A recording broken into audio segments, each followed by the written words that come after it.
convocado por Unihorizonte. Muchas gracias a las directivas de la universidad y al doctor Daniel Trejos por la invitación. Este conversatorio, Causas de una sociedad feminicida, ¿qué hacer con los feminicidas? Y hoy tenemos a dos grandes mujeres especialistas en este tema, y son la doctora Yamile Roncancio. Me permito hablar un poco sobre ella. Es abogada, defensora de los derechos humanos, magíster en Derecho Administrativo, docente universitaria y fundadora y directora de la Fundación Feminicidios en Colombia. Bien, la doctora Elena Hernández, abogada, magíster y especialista en Derecho Penal, con maestría en Derecho Penal y Política Criminal, docente universitaria y columnista de ámbito jurídico, revista Derecho, Debates y Personas, y de la emisora U Rosario Radio, y ha sido, entre varias de sus largo trasegar en esta hermosa carrera, juez de la República. Bienvenidas, doctoras. Muchas gracias. Muchísimas gracias. Invitación.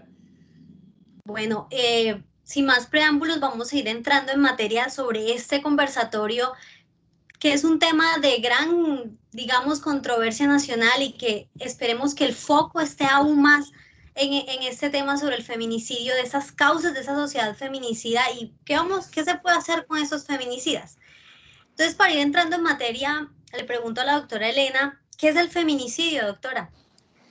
Bueno, primero que todo, muy buenas tardes a todas las mujeres y todos los hombres que nos acompañan. Quiero agradecer a Unihorizonte y a quienes hicieron posible este encuentro, a Daniel Trejos y por supuesto a las grandes abogadas que tengo el honor de acompañar el día de hoy, a Yamile Roncancio y a Estefanía.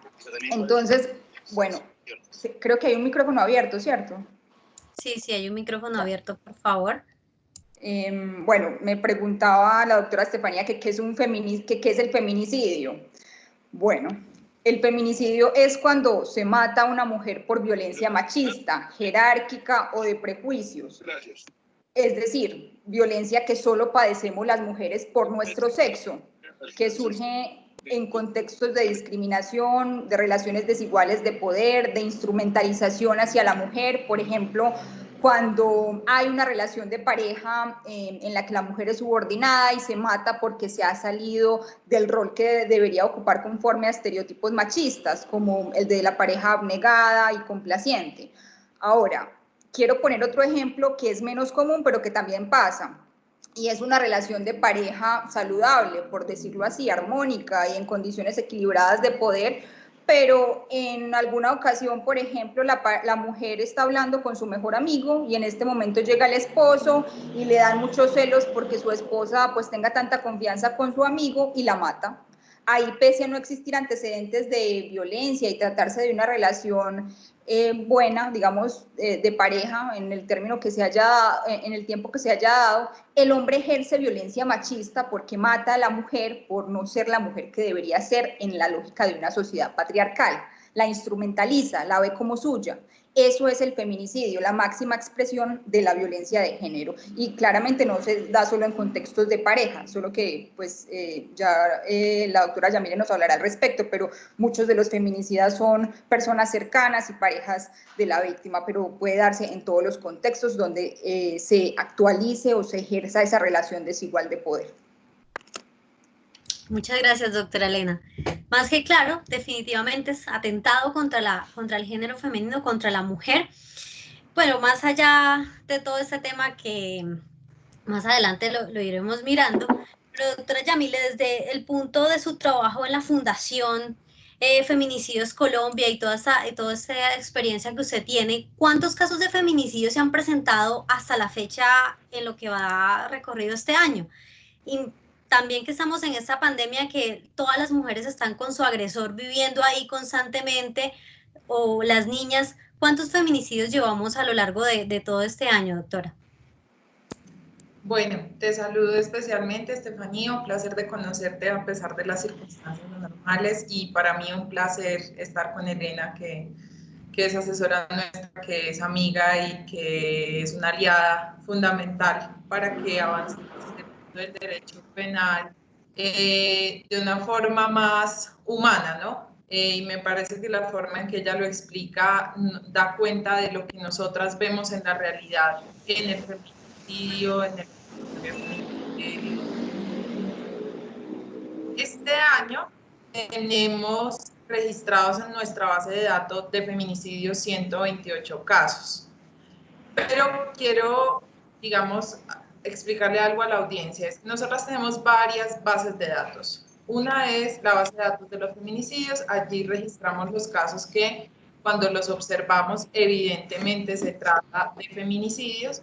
Y tenemos otra base de datos que son los casos de muertes violentas de mujeres, de los cuales no hay mucha información en prensa, no se sabe mucho y no sabemos con certeza si corresponden a esas características que Elena ya explicó. Y en esos casos los llamamos casos en verificación. En verificación tenemos 100, que son muchísimos. Es decir, pues si sumamos uno y otro, 228 casos por lo menos de muertes violentas de mujeres que nosotras tengamos conocimiento.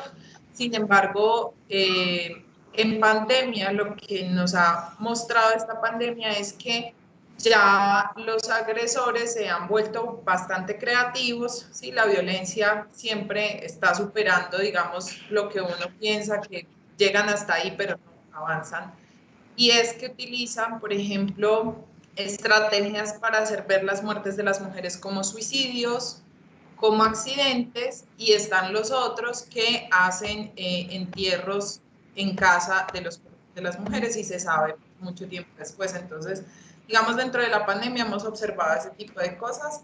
Para responderte también sobre asuntos de niñas y adolescentes, solamente en feminicidio, en lo corrido del año, esta es una cifra terrible que yo detesto pues decir, que de verdad me duele muchísimo.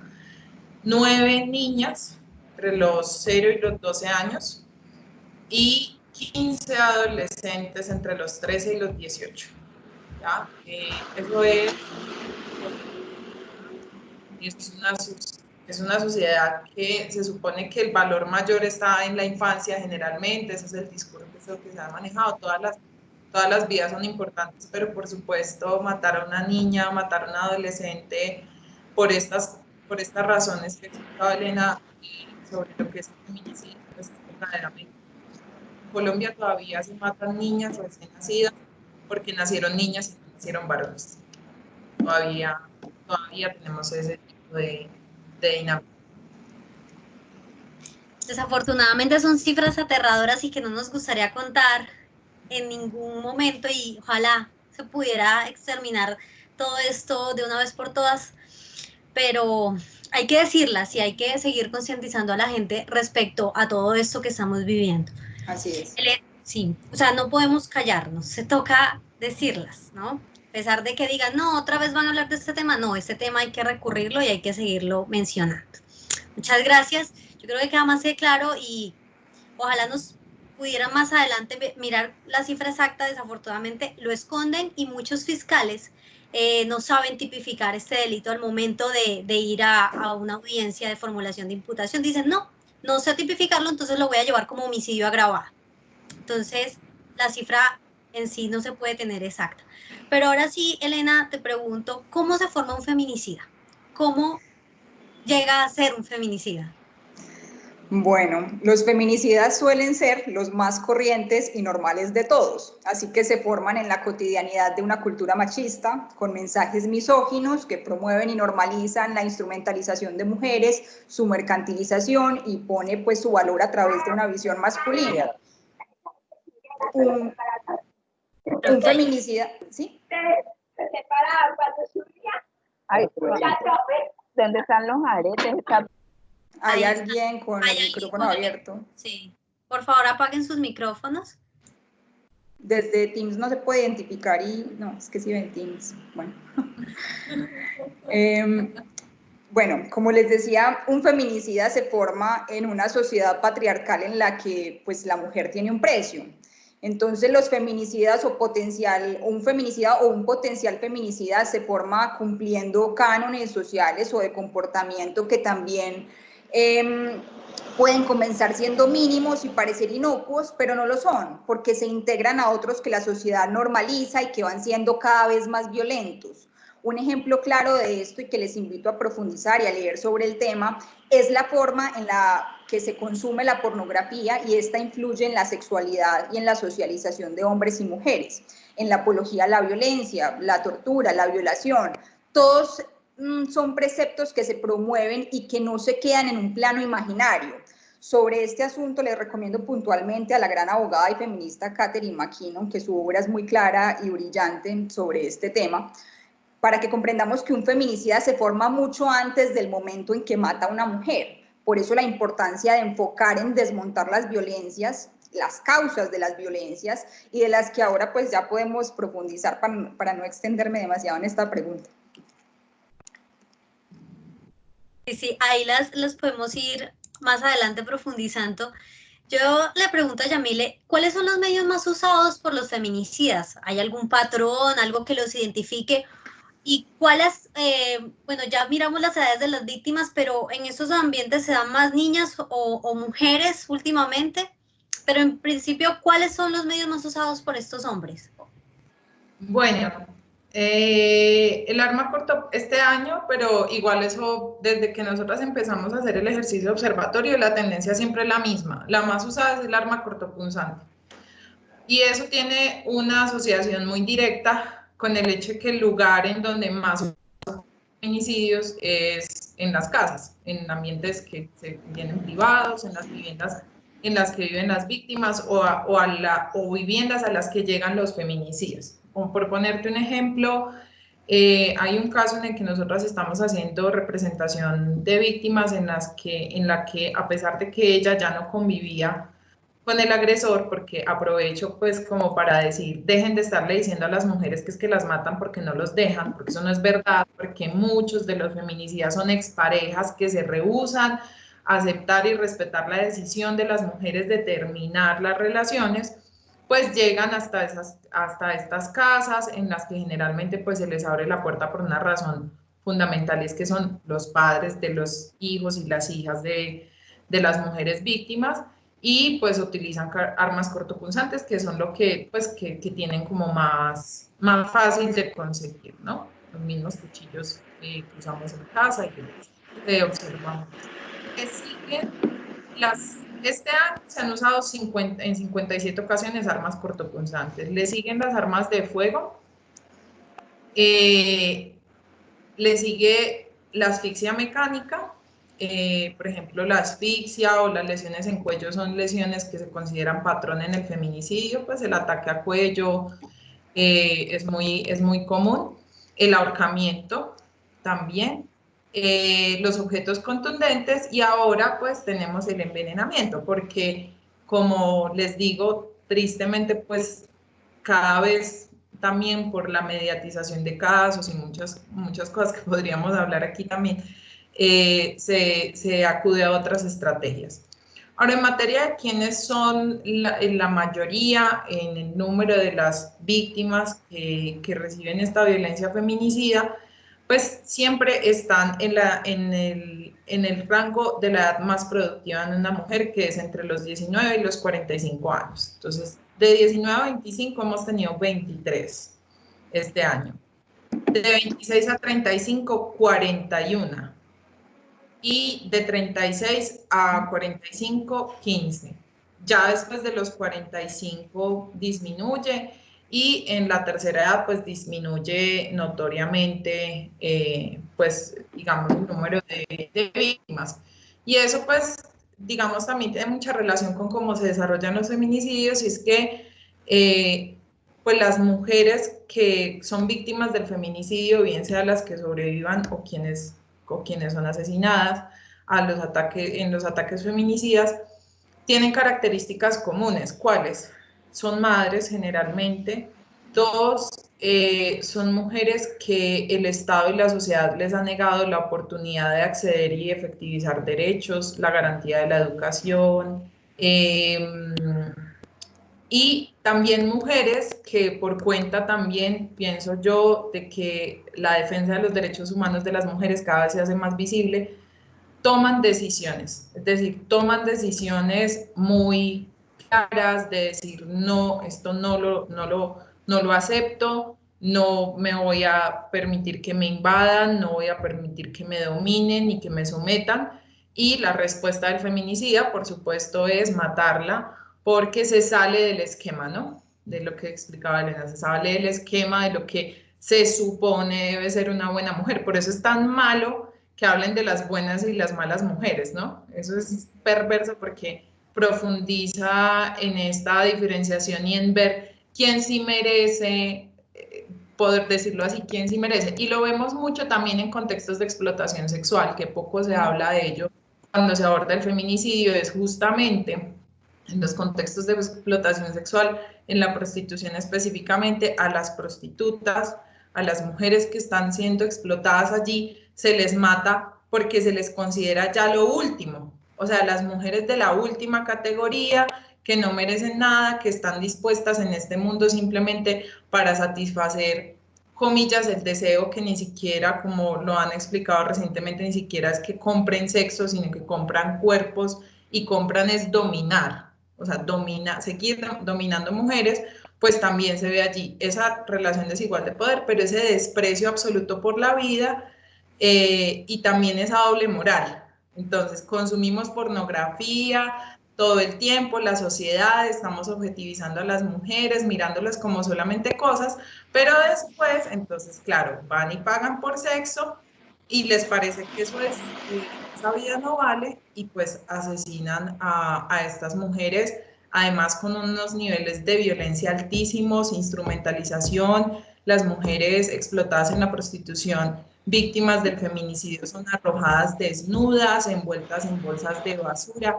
Es decir, el absoluto desprecio por las vidas de estas mujeres que la sociedad, el Estado y esta industria de la explotación ha llevado a ese lugar en el que sufren tantos tipos de violencias. Claro, el abandono estatal es obvio en todos esos aspectos. Y para continuar con este ámbito de las edades, por lo general, ¿cuál es la edad de un feminicida? ¿O no hay criterio de edad para ellos cometer estos, de la persona que comete el crimen, no hay un criterio de edad? Puede ser un niño, un adolescente o un adulto. Si hay adolescentes, nosotros hemos tenido casos de adolescentes que de verdad es aterrador. Hemos tenido adolescentes de 14, 15, 17 años. Aquí creo que en lo que me informa el observatorio, pues tenemos por lo menos 2 menores de edad que son feminicidas de sus parejas, ¿no? Y eso también está enlazado con algo, porque a mí no me gusta hablar de las cifras como, ahí está la cifra, sino enlazarlo con otras dinámicas. ¿Qué otra dinámica? El matrimonio infantil. En Colombia todavía tenemos matrimonio infantil, entonces muchas niñas, adolescentes están casadas o en unión libre o pues en todo caso conviviendo con hombres o de su misma edad, pero generalmente mucho mayores que ellas. Este año el país como que perdió la oportunidad primero de abolirlo, de prohibirlo, y por otro lado de analizarlo estructuralmente cuando se dio todo este debate por lo que ocurre con las niñas y las adolescentes en La Guajira, que no solamente ocurre en La Guajira, hay que decirlo, sino que ocurre en todo el país. Y también se da pues por estos contextos en los que nos han dicho y nos han romantizado este cuentico, por ejemplo, de los sugar daddy y de que el amor no tiene edad y que todo esto no importa, y pues importa porque hay una relación desigual de poder y las relaciones desiguales de poder también están relacionadas con los ciclos de vida. Entonces, ahora sí te respondo con la cifra. De los 17 a los 25 tenemos 12 feminicidas, o sea, son feminicidas muy jóvenes.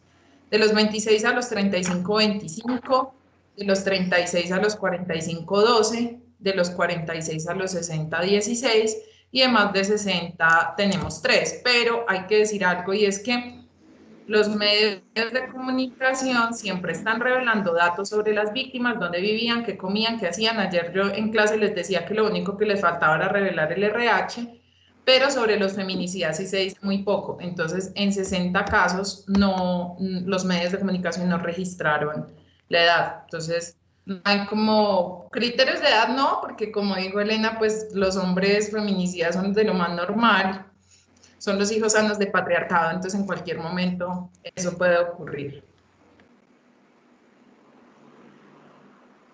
Muy bien. Bueno, ya hemos visto cómo se forma un feminicida, más o menos los criterios de edad, a pesar de que siempre se enfocan es en la mujer, qué hacía, investigan más bien la vida de la mujer, no es que la mató, fue por culpa de ella, siempre existe ese patrón, ¿no? Nunca analizan la vida del hombre y su comportamiento incluso psicosocial. Siempre la mujer es el foco de atención. Pero bueno, listo, ya desafortunadamente la mujer muere y como dice Zaffaroni, el derecho penal llega a recoger cadáveres, llega a imponer penas. Entonces yo le pregunto a Elena, y con todo este estudio de política criminal, ¿qué se debe hacer con un feminicida? Bueno, ¿qué se debe hacer con un feminicida? Bueno, yo voy a tomar cerrada esta pregunta en el sentido de que nos referimos a un feminicida pues condenado en un proceso penal. A ver, creo que no solo con los feminicidas, sino con todos los delincuentes deberían garantizarse unas posibilidades reales de resocialización. Esto es a veces muy impopular, claro, hablar desde las garantías también para los procesados y los condenados, pero aquí quiero que observemos que en Colombia nunca se ha intentado un modelo resocializador, ni siquiera podemos decir que ese modelo ha fracasado. Si miramos en la historia de Occidente, dicho modelo resocializador o de prevención especial tuvo auge en la década de los 60, 70 en países como Estados Unidos, países nórdicos, Suecia y Noruega, y bueno, también en Australia y Nueva Zelanda.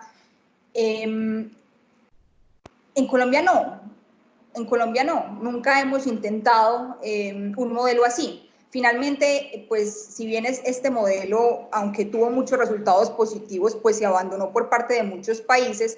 En otros sí quedan rasgos de como en los países nórdicos, pero en Colombia nunca se ha intentado, pese a que uno de los fines de la pena es la reinserción social del delincuente. Entonces, a un feminicida, como al resto de delincuentes, la pena debe servir no solo como castigo, que lo es, sino pensando en que esa persona va a volver a la sociedad y debe de hacerlo en mejores condiciones. Ahora, si bien las penas alternativas de prisión no suelen ser posibles en delitos de gravedad mayor como estos, sí es cierto que no podemos ignorar los efectos nocivos de la prisionización, por lo que se debe pues esta debe ser adecuada para efectos de resocializar. Entonces, nuestro Estado debería al menos estar intentando materializar colonias agrícolas, por ejemplo. Solo tenemos en Acacias Meta, en Antioquia se ha intentado, se ha venido gestionando hace mucho rato y nada, y bueno, ahorita en las preguntas, si alguno conoce, pues nos puede poner al día, porque no sé de más proyectos que se estén llevando a cabo en Colombia por esa línea. En una colonia agrícola se pueden cumplir la pena impuesta, a la vez de ser productivos, estar en condiciones dignas, se garantiza el autosostenimiento y los productos se pueden comercializar, se enseñan oficios que a su vez pues van a servir al penado cuando salgan.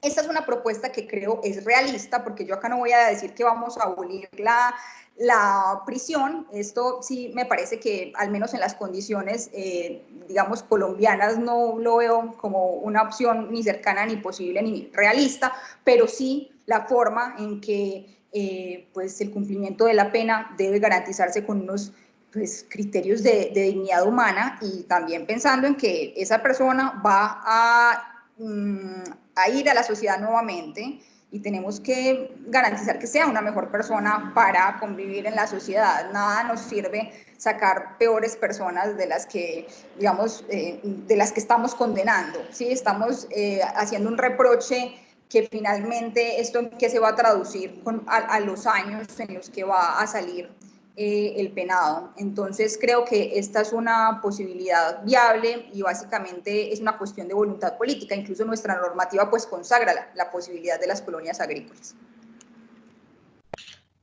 Pero que estamos todavía un poco lejos de aplicarla, ¿no? Bastante lejos. Yo le pregunto a Yamile, pues sabemos que desde la fundación y al momento de interactuar con la víctima de una tentativa de feminicidio, ¿cuáles son en las conversaciones que han tenido con estas víctimas, con estas mujeres, cuáles son las pretensiones de justicia de ellas? O sea, ¿qué les dicen al momento de que llegan después de que esa persona con la que ella confiaba, con la que ella interactuaba constantemente, incluso que ella amaba, y llega y él la agrede y hablan con ella? ¿Qué les dice ella acerca de qué esperan del Estado colombiano o qué esperan de un socorro o de una ayuda con respecto a la justicia. Ahí sí me hiciste quebrar con la pregunta. No la veía venir como tan pronto. A ver, a las sobrevivientes es muy duro, porque es un choque muy fuerte. A ver, me voy a acordar de Lili solamente pues como para no quebrarme totalmente y no les ofrezco una disculpa porque hoy leía yo de Claudia Quintero, una de nuestras mujeres más admiradas, viviente de la explotación sexual, que más da si se nos quiebra la voz hablando de derechos humanos. Eso no es un campo abierto para que nos ridiculicen como quieren ridiculizarnos, pero sí nos quebramos porque lo vivimos a diario y estamos en contacto con ellas. Nosotras no hemos tenido muchos casos de tentativas, realmente las familias son las que más nos buscan, pero cuando hemos atendido las tentativas, cuando yo conocí a Lili, que fue la primera mujer que representamos judicialmente, ella tuvo un ataque a cuello con un pico de botella. Ella tiene una cicatriz completa aquí, estuvo a muy poquitico de morir, desangrada. Yo no daba crédito a lo que yo estaba viendo. O sea, una mujer rural, una mujer joven, con una fuerza impresionante que te impacta un montón y que tienes súper clara, porque a veces me molesta mucho que estemos tratando a las mujeres como si no entendiéramos nada. Ella tenía súper clara qué era la violencia contra las mujeres, tenía súper clara cuál era la violencia psicológica, cuál era la violencia física. O sea, ella rindiendo sus entrevistas en la fiscalía era muy clara, ampliando sus denuncias. ¿Cuál es el dolor de las víctimas, de quienes hemos sido víctimas? Yo soy sobre violencia sexual. Un intento de feminicidio, pero pues la fiscalía piensa que no. ¿Y a qué nos enfrentamos? Que verdaderamente el mayor dolor es, y lo leí ahorita en los chats, es cuando el Estado se ha cubierto los ojos y se ha tapado las orejas. Y no nos escucha a tiempo. Lili fue una mujer que denunció bajito 12 veces, agresiones físicas, tuvo que huir y aún así el Estado no escucha. Yo nunca he escuchado a una mujer, ni siquiera una familia, tener una postura como de quiero que se pudra en la cárcel. Mira, yo nunca lo he escuchado, nunca lo he escuchado. Porque como tú dices, hay niños, pero lo que más escucho yo es como, es que yo, o sea, yo quiero que se entienda que es un feminicidio, primero, o sea, y yo lo trinaba la otra vez, las víctimas entienden lo que es un feminicidio, la fiscalía a veces no. Primero quieren que se reconozca esa violencia específica que recibieron, que no es cualquier tipo de violencia, sino que es violencia feminicida. Lo segundo, quieren que la justicia opere de forma rápida, que hasta que no haya un fallo. Yo hablo con las hermanas de las víctimas, me dicen, doctora, yo no he podido cerrar esto y yo necesito que se acabe, yo necesito que ya, porque yo necesito hacer mi proceso y los niños seguir adelante. Entonces necesitan es una justicia efectiva. La pretensión ni siquiera es con los feminicidas, porque la mayoría de feminicidas ni siquiera tienen bienes con que hacer una reparación económica, pero también quieren es como la aceptación y les da mucha frustración, y eso también a veces es alentado lamentablemente por los propios defensores, la actitud de los feminicidas en las audiencias, que a veces es una actitud absolutamente desafiante. Nosotras hemos visto feminicidas reírsele en la cara a las víctimas. Ese tipo de cosas en un proceso judicial son las que se viven y las que necesitamos combatir, y sobre todo que los operadores judiciales las escuchen con calma, les den tiempo y entiendan, ¿sí? O sea, que se abran a ver, que miren también las mismas pruebas que recogen las víctimas. Yo le decía a Elena la otra vez, no, la investigadora principal acá es la mamá. Entonces la mamá consiguió esto, porque terminamos haciendo eso las víctimas con tal de conseguir, digamos, esa justicia efectiva. Eso es más o menos como lo que se vive, pero lo que escuchas de ella es mucha fuerza y unas lecciones importantes, interesantes, sobre todo para quienes piensan que es que solamente las feministas saben de derechos humanos, es que solamente las abogadas no. Ellas, en un lenguaje que debería ser el usual para hablar de esto, explican, yo viví esto, y mis hijas no pueden volver a vivir eso, y eso me parece que es muy revelador de que se está entendiendo por parte de las mujeres también las implicaciones de la violencia y cómo, como dice Elena, desmontarlas también. Para continuar un poquito, me parece curioso algo y creo que es necesario preguntarte, ¿es indispensable capacitar a todo este personal de la Fiscalía que hace la investigación en torno a la violencia de género, en torno al género? ¿Tú crees que todavía están en pañales? Yo lo que creo que hay que hacer es capacitarlos en derechos humanos de las mujeres. Yo me aparto de utilizar la palabra género. Hablo de... Es que lo decimos todos los días, estamos pidiendo que se nos reconozca como seres humanos a las mujeres. Cuando hablamos de violencia de género, es un concepto supremamente amplio que involucra un montón de cosas, pero creo que las capacitaciones han quedado en unos conceptos como diferencia de sexo y género. Esta es la violencia psicológica, esta es la violencia, eso todo el mundo lo sabe.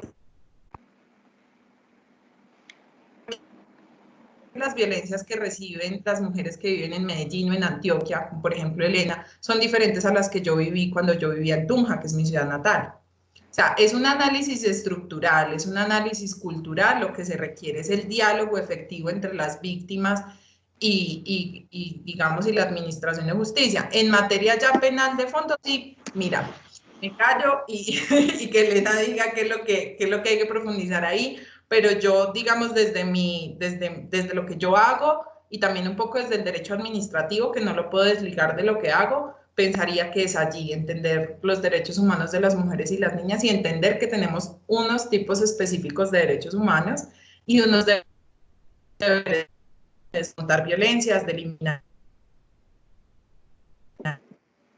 no se queden allá en un papel muy lindo que sí, que Colombia hace parte y que estamos haciendo para eso. Ya que tocas ese tema, entonces, sobre desmontar esas causas de violencia, yo le pregunto a Elena, ¿cuáles serían esos aspectos para desmontar esas causas de violencia en nuestro país?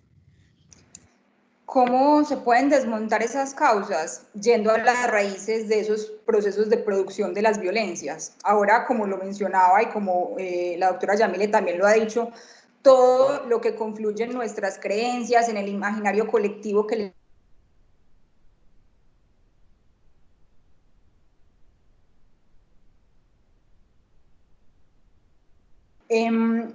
las violencias se desmontan cuando dejamos de normalizar y reproducir esos mandatos sociales. Ahora, eso nos corresponde a todos y todas como sociedad y al Estado. Pero hay otras responsabilidades que el Estado no ha cumplido y que son elementos pues, esenciales para desmontar esas violencias. Menciono pues una para no alargarme demasiado, y es conceptualizar bien estas violencias e identificarlas para integrar su estudio e impulsar políticas públicas coherentes y consistentes. Es increíble que al día de hoy, luego de 5 años de expedida la ley Rosalvira Celi, que consagra el tipo autónomo del feminicidio, no tengamos un pleno funcionamiento del Sistema Nacional de Estadística sobre Violencias Basadas en Género, que esta ley, la 1761, consagra pues en su artículo 12. Allí se señala que desde el 2016 se debía haber adoptado este Sistema Nacional de Estadísticas. Al día de hoy, todas las entidades nos dan cifras diferentes sobre lo que son las violencias que padecen las mujeres. No sabemos qué servicios se les ha prestado el Estado o cómo está cada proceso judicial que se esté llevando. Eso es algo básico para la definición de políticas públicas. Y si vemos desde la Convención Belén do Pará, que es un documento maravilloso, y allí se identifican pues las diversas violencias allí también se plantea la necesidad de una política integral de cada estado en torno a las violencias. ¿Y qué es lo primero? La prevención. Por eso es que decimos que hay que ir a las causas. Y fíjense que en nuestro tipo penal de feminicidio trae unos contextos en los que suele ocurrir. Hay que ir allí, a esos contextos, adelantarnos a esos factores que aumentan riesgos de feminicidios. Por ejemplo, las mujeres migrantes. Esa población es aún más vulnerable, tiene más riesgos de ser explotada sexualmente, es decir, mercantilizadas, y a partir de ahí, pues el riesgo de feminicidio aumenta. Entonces hay que integrar el estudio de las violencias, y de eso, pues lo que nos ha hablado la doctora Yamile, pues ha sido muy ilustrativo. Para continuar con este aspecto, yo en estos días cuando se habló lo de la cadena perpetua, Elena, con todo este tema de la violencia contra los menores, salió una congresista, no recuerdo el nombre en esos momentos, de que iba a impulsar un proyecto de ley de cadena perpetua contra feminicidas. ¿Tú qué opinas al respecto sobre este tema? No, nada pertinente, esto es inservible, es inconstitucional, así la misma Corte Constitucional vaya a decir lo contrario. Volvemos al punto, el enfoque debe ser la prevención. Ahora, es cierto que el sistema penal pues no está funcionando tampoco, y que cuando el feminicidio ocurre pues este debería de funcionar, y pues si quieren ahorita también podemos ampliar de eso, pero volvamos a la pregunta. Es una propuesta populista. Quiero que analicemos el modelo político criminal que referentes como José Luis Ripollés ha denominado, por ejemplo, como el de la seguridad ciudadana o de la ley o el orden. Este modelo tiene un ascenso en el mundo occidental, y Colombia pues prácticamente no ha salido de él. ¿Y en qué consiste? Pues en este aumento de penas y delitos sin ninguna evidencia, nada de principio de realidad, nada de estudios prospectivos o de eficiencia. Entonces, esto es una propuesta que no atiende las necesidades de justicia y de restablecimiento de derechos que exigen, por supuesto, las víctimas, no atiende las realidades que hemos estado comentando en esta charla sobre desmontar violencias, porque no va hacia ninguna de estas causas generadoras. Ya tenemos leyes que desde el 2008 y antes en instrumentos internacionales pues recogen las obligaciones del Estado en materia de violencia de género, en materia de violencias contra las mujeres. Sin embargo, no estamos evaluando el cumplimiento de cada objetivo y la forma como el Estado pretende alcanzarlos. Por ejemplo, ¿cuál es el seguimiento y acompañamiento a las víctimas en los casos de tentativas de feminicidio? ¿Cuántos asesinatos de mujeres terminan en condenas por feminicidio? ¿Cuántas por homicidio? ¿Cuántos quedan impunes? ¿Cómo el Estado está garantizando la protección de niñas, niños y adolescentes pues que quedan sin madres y que el padre es el feminicida? ¿Cómo se sensibiliza a la sociedad sobre esta violencia? La sociedad hace parte del proceso, y hay parte del éxito, pues del éxito de desmontar estas violencias. Entonces, si todas estas preguntas y digamos todo este análisis político criminal no lo estamos haciendo concretamente para evaluar las políticas públicas que se han dispuesto en casos de prevención de violencia feminicida, no podemos hacer un diagnóstico al respecto, no podemos garantizar que en los próximos años vamos a tener un cumplimiento de esas políticas públicas, o si definitivamente hay que cambiarlas. Entonces el Estado colombiano, insisto, debe integrar ese estudio de las violencias. Tenemos que saber cómo vamos a desmontarlas y cómo vamos a evaluar puntualmente cada uno de esos objetivos. Definitivamente es inviable en todos los aspectos que se pueda ver. Y específicamente ya en el proceso penal, Elena, tú que eres experta en todo este tema, los procesos penales en los casos de feminicidio sí están funcionando, o sea, si hay un norte fijo, la fiscalía se está haciendo el trabajo acucioso, adecuado, o cómo ha respondido la justicia penal cuando ya ocurre el feminicidio. ¿Qué hace el derecho penal? Bueno, todavía el proceso penal tiene muchas deficiencias, y aquí está muy ligado, por ejemplo, el tema del enfoque o la perspectiva de género en el proceso penal, que en materia, digamos, de delitos, por ejemplo, como el feminicidio, pues debería aplicarse puntualmente. ¿Y en qué se traduce esto? En que se haga una debida diligencia, en el que se haga un análisis de contexto, es decir, desde la investigación pues se debe descartar todas las posibilidades y mirar todos los antecedentes de violencia que pudo darse en el caso concreto, todo ese contexto puntual de la víctima y del feminicida. Esto a veces se observa que por parte de la Fiscalía pues no se estructura como se debería, porque al momento de construir los hechos jurídicamente relevantes, pues vemos que no se establecen de conformidad, por ejemplo, con los elementos probatorios o con vocación probatoria pues, que se obtienen. Muchas veces vemos que falta todavía autoridades pues, especializadas en el estudio, en la investigación de esta violencia feminicida. Muchas veces vemos que hay concesiones de más de un beneficio, lo que vulnera los derechos de la verdad, incluso de legalidad. Por ejemplo, cuando en un principio se hace una mala investigación y los hechos jurídicamente relevantes, bueno, finalmente quedan o mejor, se califica un feminicidio, se empieza calificando como un homicidio, y digamos a lo largo del proceso se preacuerda a partir de ya una calificación errónea, entonces ya vamos a tener un doble beneficio, porque primero se empezó calificando mal un delito que era feminicidio, y luego bajo una calificación de homicidio pues vamos a preacordar.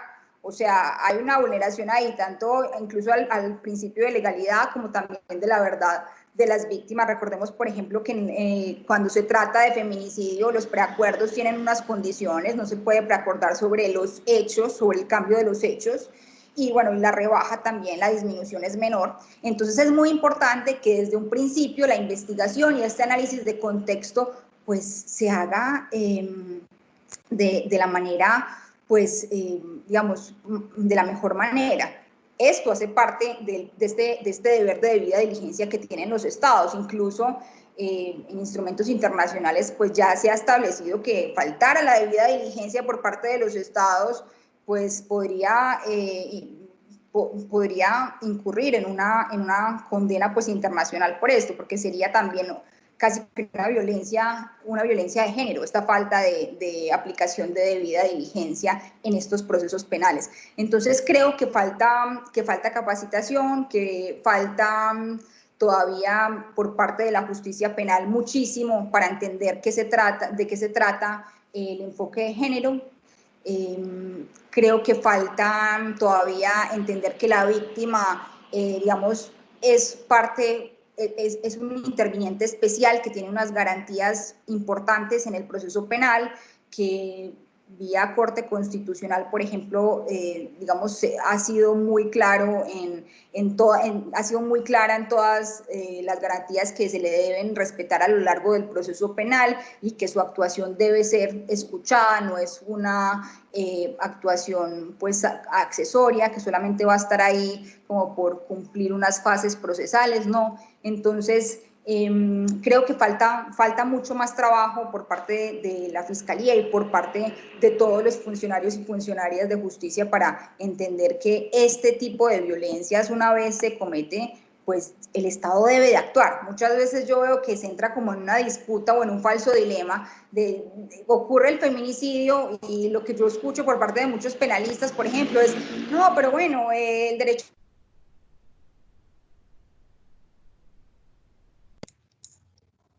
Ay. Creo que se le... Hola, hola. Hola. Elena, creo que se le... Creo que se le fue.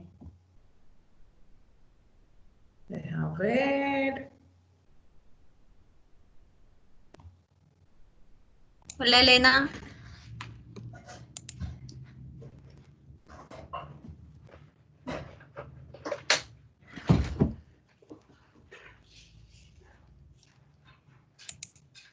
Hola, hola.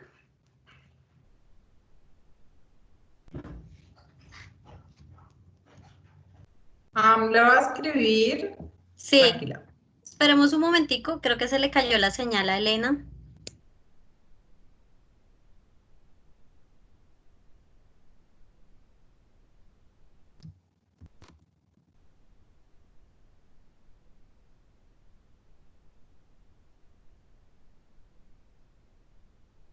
como en serio porque no le entran los mensajes de WhatsApp. No.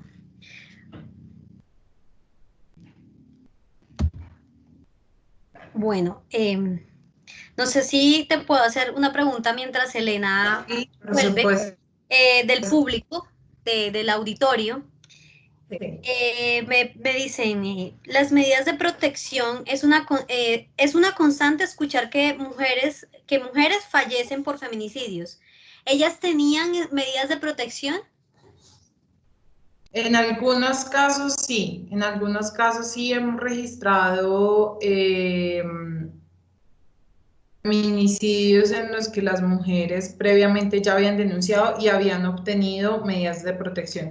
Otros en los que las mujeres habían denunciado y ni denunciando habían obtenido medidas de protección. Entonces, para ampliar este tema, ¿qué es lo que ocurre con las medidas de protección? Que las medidas de protección requieren, pues, que el Estado efectivamente las haga cumplir y cumpla con sus deberes de Estado allí, como las rondas de vigilancia, sí, principalmente eso, y que cuando el feminicida, pues el que después se convierte en feminicida, pero el agresor se acerca a esta mujer en contra de lo que la medida de protección ya le ha ordenado, pues evidentemente lo que tiene que hacer el Estado es cumplir las normas que están allí y bien sea proceder al arresto, a la multa, pero sobre todo, yo siempre he dicho, compulsa de copias a la fiscalía, es decir, las cosas no pueden quedar en el resorte de las comisarías de familia, porque las comisarías de familia son instituciones supremamente importantes, pero supremamente, digamos, muy precarias en los recursos que tienen desde todos los puntos de vista, en recursos económicos, en capital humano, teniendo en cuenta los lugares en los que están, pero, y estoy leyendo que aquí dice que las comisarías por ley deben dar traslado a la fiscalía, sí, pero no lo hacen, y en todo caso llega la fiscalía y se minimiza, ¿no? Se minimiza la violencia contra las mujeres, entonces tenemos funcionarios públicos que dicen es que ustedes son unas exageradas, eso es normal, funcionarias que también dicen lo mismo, pero que además le agregan y es, pero en todo caso es su esposo y en las buenas y en las malas, es decir, los y las funcionarias públicas también están atravesadas por propias subjetividades, por propios prejuicios, creencias, que no deben interceder en las decisiones que toman en pro de proteger las vidas en riesgo, las vidas, los derechos de las mujeres que están en riesgo. Entonces, por supuesto, tenemos estas ausencias de Estado. Ha habido casos en que esas mismas familias han demandado al Estado porque evidentemente su inacción, su omisión, su negligencia genera o permite que después ya se consume un feminicidio a pesar de todo. Y es muy preocupante, por eso yo digo que también acá no solamente, obviamente hay que hablar de qué es lo que pasa con los hombres, cómo son socializados, cómo desarrollan sus relaciones interpersonales, cómo digamos, el mismo contexto comercial incentiva esas violencias, pero también hablar del Estado, ¿no? Cómo el Estado le ha restado importancia, ahorita en pandemia eso, webinar para aquí, webinar para allá, hablando de los derechos de las mujeres, yo sí, muy chévere y todo, pero sí, yo les hablo, yo les cuento, pero avancemos, es decir, ¿qué estamos haciendo efectivamente? Y efectivamente yo no veo, he visto avances, porque no los vamos a negar, pero no veo un avance lo suficientemente necesario que proteja pues, los derechos de las mujeres. Yo vi a Elena entrar. Sí, ya estoy. Ah, Sí. activa. Te Quedamos, pelaste. te extrañamos. Ya, Quedamos, ya. No, pero ya pueden continuar tranquilas. No, te estábamos esperando para que tú terminaras de contestar. Sí. No, ya ahí, digamos, creo que había resumido toda la pregunta.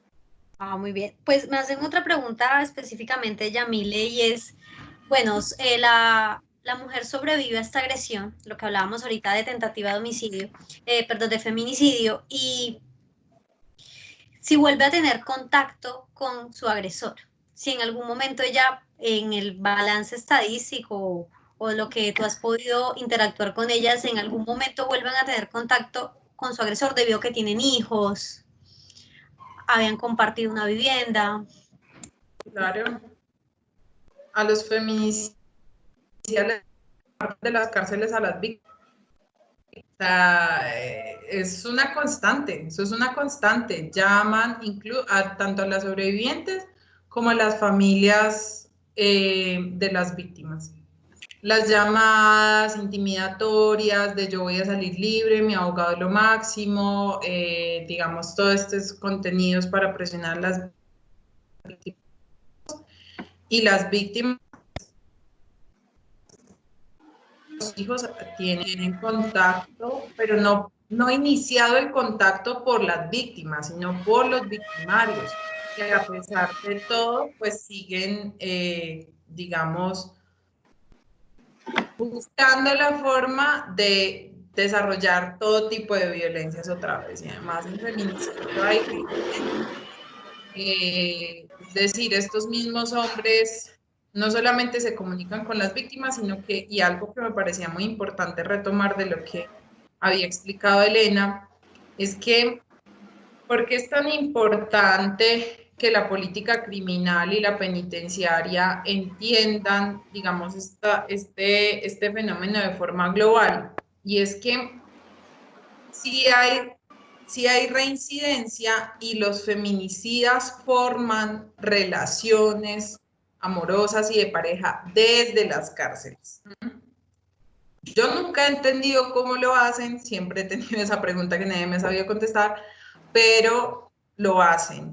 Y por supuesto, al hacerlo, pueden volver y muy seguramente volverán a materializar todas las formas de violencia con sus nuevas parejas. Por eso la importancia de la resocialización, de la rehabilitación, del entendimiento pues, de estas violencias, digamos, de forma compleja, para desmontarla sobre todo, pero para prevenir la reincidencia, porque es que ya lo hemos visto y de verdad es muy frustrante porque finalmente van a volver a salir, sobre todo ahora que las edades de los feminicidas se han reducido tanto, ¿no? Es decir, se inician desde los 17 e incluso pues se aplica allí el derecho penal para los adolescentes, entonces pues las penas son menores y entonces vuelven y salen a las mismas si no hay una intervención propia del Estado allí. Muy bien. La segunda pregunta, y yo creo que la adecuada es la doctora Elena. ¿El feminicidio solo proviene de los hombres o pueden también las mujeres ser agresoras? Bueno, nuestro tipo penal deja abierto el sujeto activo, entonces puede ser una mujer o un hombre. Ahora la evidencia demuestra pues que son los hombres en la gran mayoría, pero pues podría llegarse a dar una mujer feminicida.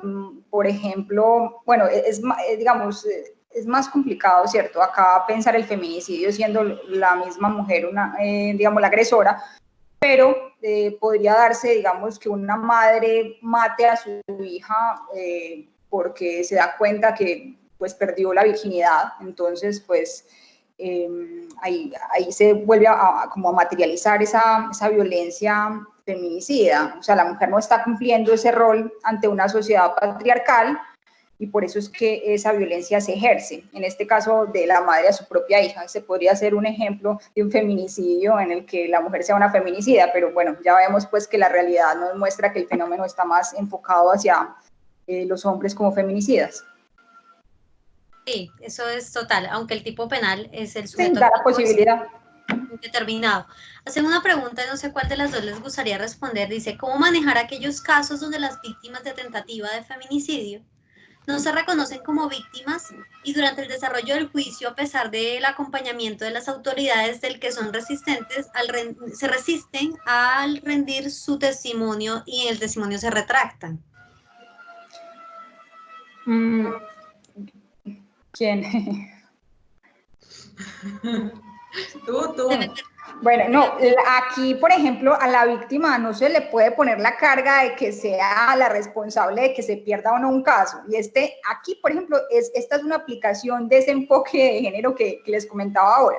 La Fiscalía, al ver un caso de estos, por ejemplo, en el que la víctima está en una vulnerabilidad pues extrema y en la que muchas veces depende de su agresor económicamente, en fin, entonces tiene una circunstancia mayor de vulnerabilidad.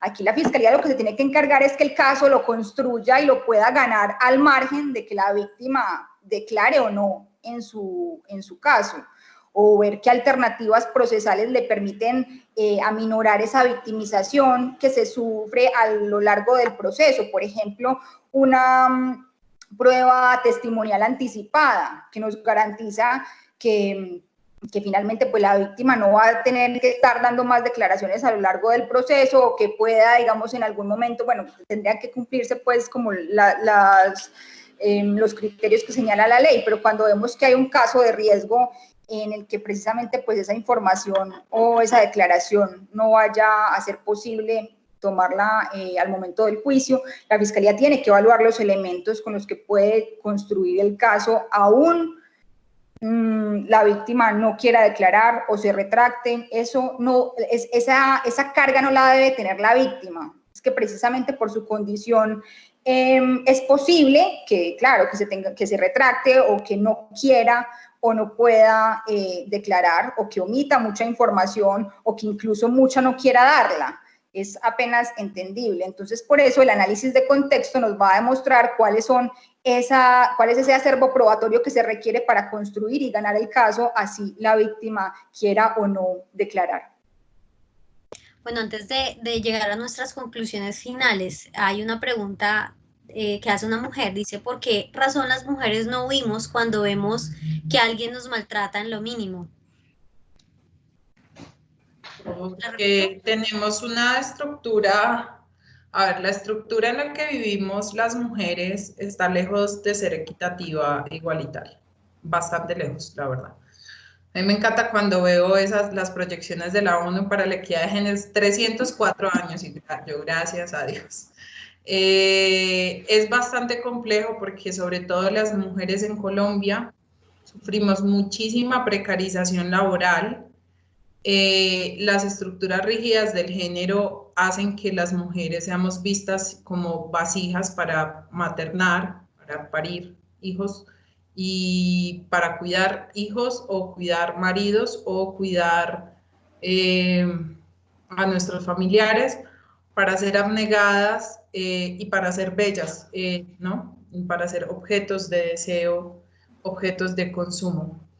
Esas relaciones o digamos esa situación en la que nos encontramos las mujeres hace que el desarrollo de nuestros proyectos de vida no sea favorable para la garantía, o sea, para que efectivamente tengamos los derechos, ¿sí? Nosotras no tenemos un acceso completo a los derechos. A mí me causa mucha gracia con ese, ¿qué tanto pelean ustedes y ya pueden votar? Y yo no, gracias. O sea, no, en todo caso, disculpen las molestias presentadas.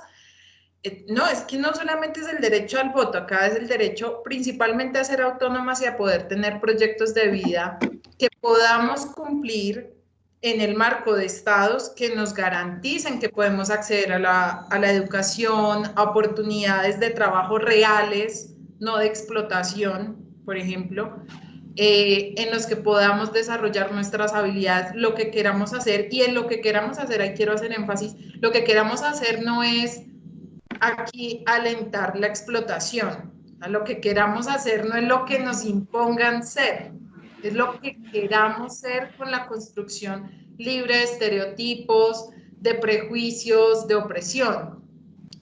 Y entonces cuando tú ya estás en un sistema violento, primero en la mayoría de casos hay dependencia económica y entonces dicen, hay un montón de programas que ya que las mujeres pueden ser emprendedoras. Sí, sí señora, sí señora, eso es verdad. Muchos, pero no lo suficiente. Pero en todo caso, creo que se le activó el micrófono. Es decir, le pongo el nombre de forma feliz, ¿sí? A este proyecto. Por favor, solicitamos apagar los micrófonos. Gracias. Entonces, en casos de violencia, digamos, hay mucha dependencia económica, hay hijos generalmente en común, se amenaza con quitarle los hijos porque no tiene ingresos económicos estables, se amenaza con matar a los hijos, hay muchas presiones psicológicas y tampoco me parece justo poner a las mujeres en el papel de que tenemos que estar huyendo permanentemente. Y eso, por ejemplo, es una cosa que yo critico, pero analizo muy a fondo cuando dicen que las casas refugio. Yo digo, lo que le cuesta a una mujer conseguir medios económicos para tener sus cosas de forma autónoma y tras del hecho le toca huir y dejarle todo, toca salir huyendo, eso es seguir poniendo a las mujeres en un punto en el que siempre tienen que estar cediendo espacios y derechos para que los hombres sigan en su estatus de privilegio, y eso me parece súper mal. Entonces, también invitar a que los análisis sobre las violencias se hagan desde allí, desde lo estructural, como decía la doctora Elena, desde la raíz, y no trivializarlo en el hecho de que si nos vamos o no nos vamos, porque, como lo dije antes, incluso cuando huimos, nos persiguen y nos matan, ¿sí? Y entonces no se trata de las decisiones que tomamos nosotras solamente, sino que también los hombres tienen la posibilidad de decidir dejar de violentarnos. De eso poco se habla también. Bueno, para ir concluyendo, no sé si ustedes tienen algo más que aportar, añadir a este conversatorio para ir cerrando ya esta tarde y este ciclo. Bueno, pues, ¿me están escuchando? Sí, sí. Sí, bueno, pensé que se me había caído otra vez. Bueno, más que conclusiones, yo quiero hacer una invitación. Yo creo que, como hemos hablado pues a lo largo de este conversatorio, tenemos que ir más allá. O sea, que no nos quedemos en lo que repetimos mucho, pero finalmente no vemos más allá. El populismo punitivo. En eso fácilmente podemos coincidir, incluso no hay que ser penalistas para llegar a esa conclusión, que el populismo punitivo no sirve para nada, pero ahí no nos podemos quedar. Desmontar esas causas que reproducen violencias es precisamente prevenir su escalamiento y su formación. Y este proceso implica una real transformación de la posición de la mujer en esta sociedad, en asumirla como par, como persona presente en los debates nacionales. Este proceso también implica, y no me cansaré de repetirlo, conceptualizar bien las violencias que se ejercen contra las mujeres, que influyen en la definición de políticas públicas, además de su aplicación y evaluación de estas. Si la mujer sigue siendo vista y tratada como un medio, se le sigue instrumentalizando, esa violencia escala hasta llegar a ser feminicidio. Y esa instrumentalización ocurre de muchas formas, no solo en la explotación sexual, sino también en la imposición de una maternidad forzada. Por ejemplo, el cuerpo de la mujer sigue siendo visto como medio. ¿Para qué? Para otros fines, para procrear, pero no para su propia autonomía. Esa es la lógica feminicida. Un feminicidio encierra una serie de causas y diagnósticos social profundo. Entonces, creo que si escucháramos más a las feministas, tendríamos menos populismo punitivo y más políticas públicas preventivas y una sociedad más igualitaria. No avanzamos como sociedad si a la par no avanzamos en derechos de las mujeres, que son derechos humanos.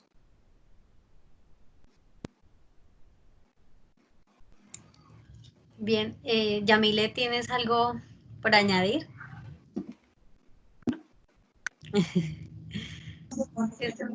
¿Será que le pueden aumentar volumen a sus aparatos? No se escucha mucho.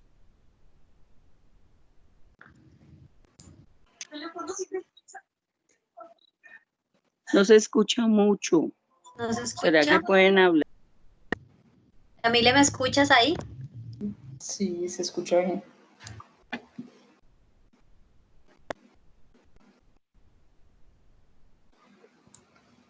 Está apagado tu micrófono, Yamile. Hola.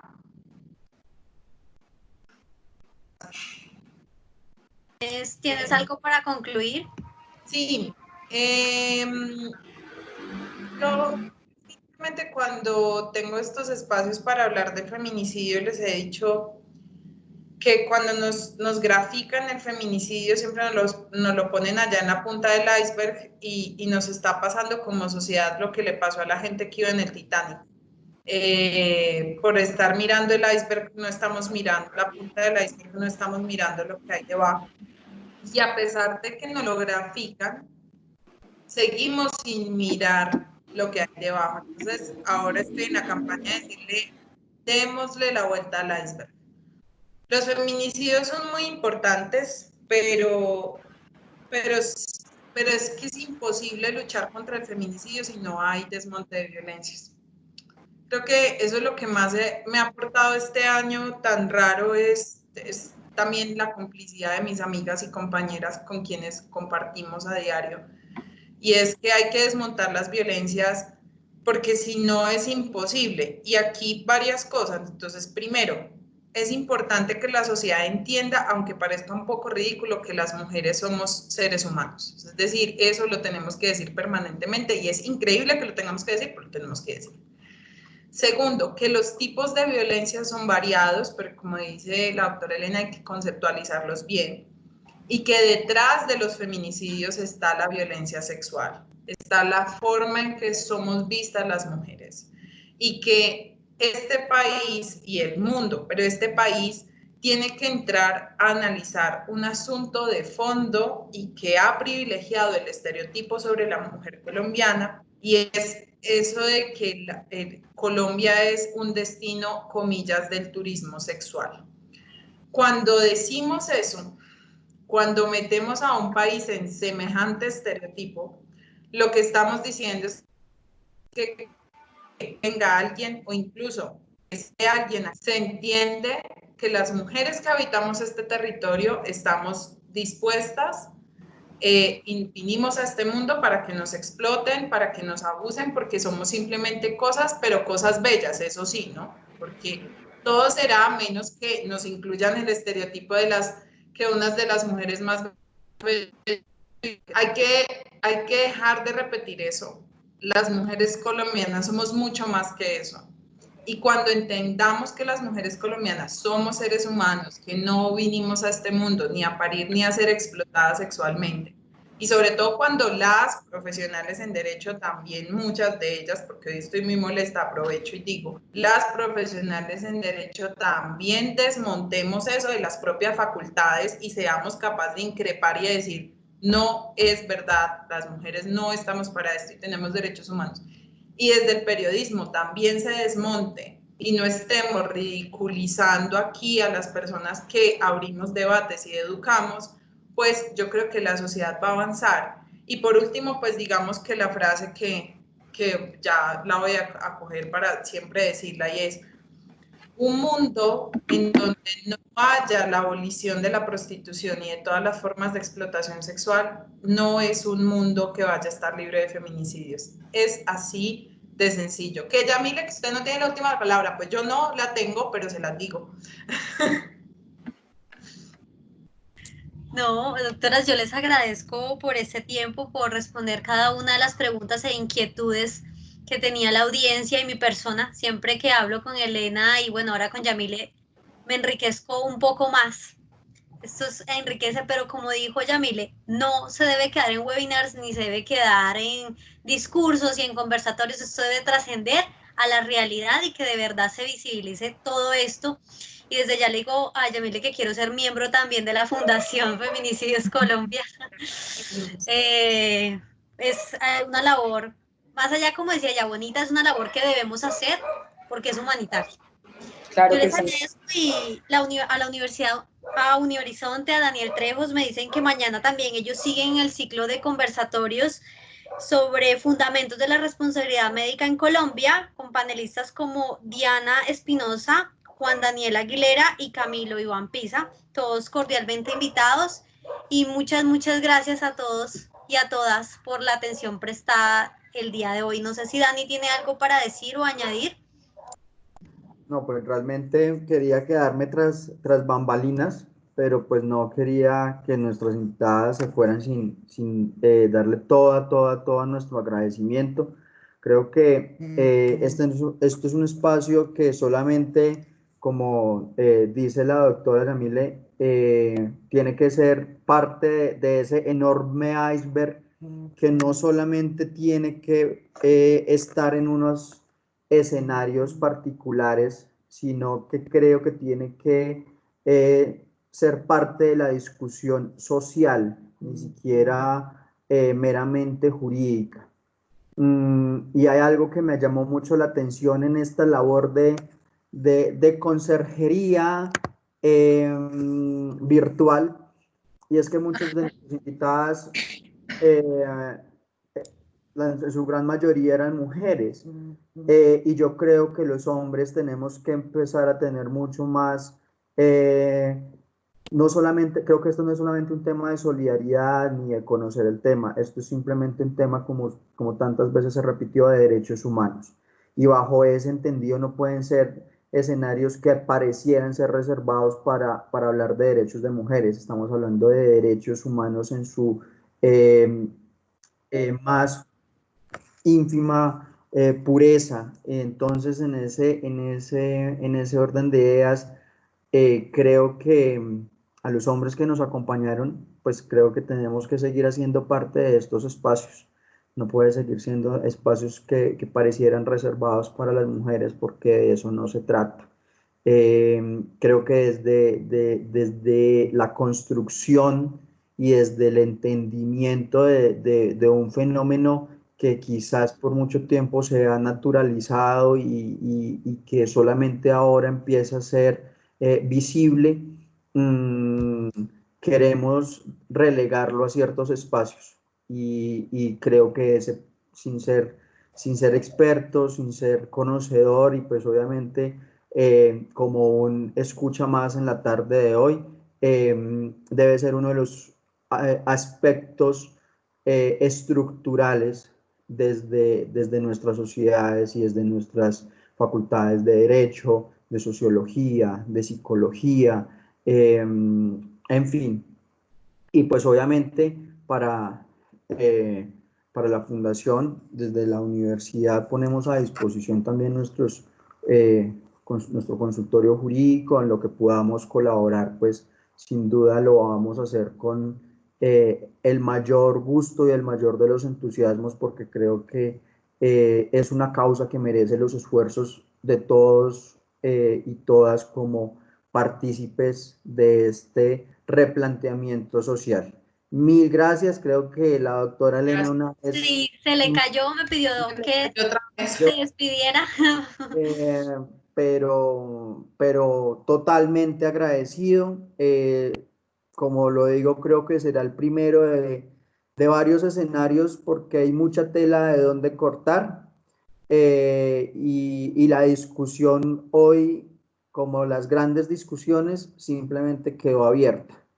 A nuestros invitados, gracias por sus preguntas, por su atención, por su comportamiento. Cada vez vamos mejorando nuestra cultura de webinar, y aunque se nos abrieron algunos micrófonos, seguimos mejorando en mantenernos en silencio desde nuestras casas, desde nuestras oficinas, y eso pues creo que hace que el evento sea un éxito, desde la posibilidad de escuchar de una manera atenta a nuestros panelistas. Y bueno, pues mañana vamos a tener un tema un poco menos controversial.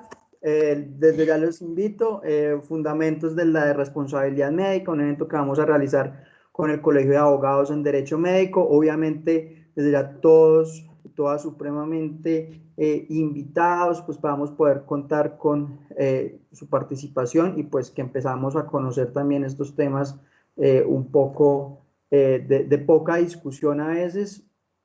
Y bueno, pues espero que las podamos volver a tener muy pronto en Claro que Unihorizonte. sí. Muchas gracias, Daniel. Muy amable. Chao, Yamile, un gusto. Saludos, Igual. Elena. Participantes, Chao. muchísimas gracias y hasta una próxima oportunidad.